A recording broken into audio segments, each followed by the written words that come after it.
You ask Tiger to solve. This deals with linear equations with one unknown.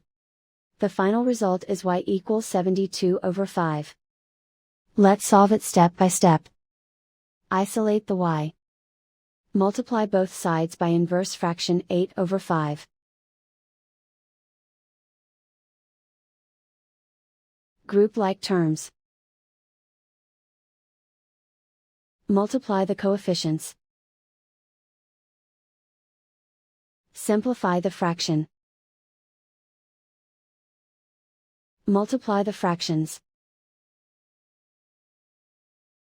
Simplify the arithmetic.